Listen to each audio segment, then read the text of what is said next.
Rajasthan cricket संघ में court के निर्देश पर चुनावी आहट सुनाई देने लगी है। राजस्थान हाईकोर्ट ने वरिष्ठ आईएएस भास्कर सावंत को आरसीए में प्रशासक नियुक्त करके उनको चुनाव कराने की जिम्मेदारी दी है। सावंत को 29 जुलाई तक चुनाव कार्यक्रम घोषित करके कोर्ट को इसकी सूचना देनी है और ऐसे में अब भास्कर सावंत चुनाव प्रक्रिया शुरू करने के लिए तैयारी में जुट गए हैं। ये रिपोर्ट देखिए। करीब 2.5 साल से एडहोक कमेटी के भरोसे चल रही प्रदेश की क्रिकेट को अब आरसीए की चुनी हुई कार्यकारिणी संचालित करेगी।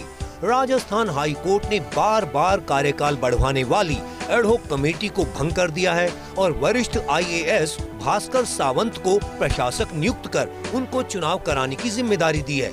कोर्ट ने प्रशासक को निर्देश दिया है कि वे 3 महीने के भीतर निष्पक्ष चुनाव संपन्न कराएं। कोर्ट में अगली सुनवाई 29 जुलाई को होनी है और तब तक प्रशासक को कोर्ट में चुनाव कार्यक्रम की जानकारी देनी है। यानी भास्कर सावंत को मतदाता सूची भी फाइनल करनी है और चुनाव अधिकारी भी नियुक्त करना है।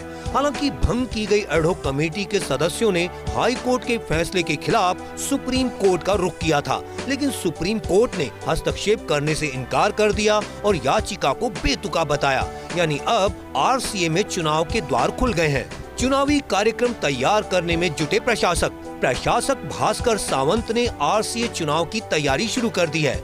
चुनाव को लेकर सबसे बड़ी चुनौती मतदाता सूची तैयार करने की है। भास्कर सावंत ने आरसीए के आधिकारिक रिकॉर्ड से मतदाता सूची ली है।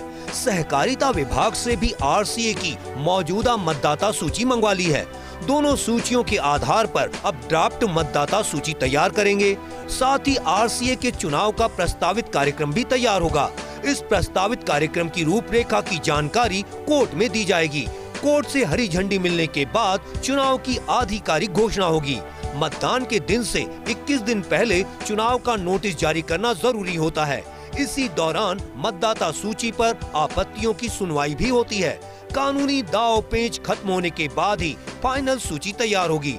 इस बीच जिला संघों में भी चुनाव को लेकर सरगर्मी शुरू हो गई है। 33 जिला संघों में से जिन जिलों में एडहोक कमेटी बनी है वहां का कोई प्रतिनिधि चुनाव नहीं लड़ सकता। शेष जिलों में भी कई जिला पदाधिकारी ऐसे हैं जो आरसीए के संविधान के अनुसार चुनाव लड़ने के हकदार नहीं है। ऐसे में कुछ चेहरे ही चुनाव लड़ने के दावेदार शेष रह जाते हैं।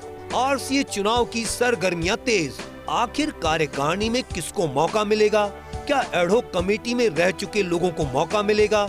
कई सदस्य तो 2-2.5 साल तक सत्ता सुख भोग चुके हैं। वहीं इस दौरान कुछ सदस्य विवादों में ही उलझे रहे। अब आरसीए के चुनाव में नए चेहरों को मौका मिल सकता। विवाद से दूर रहने वाले क्रिकेट की समझ वालों को मौका मिल सकता।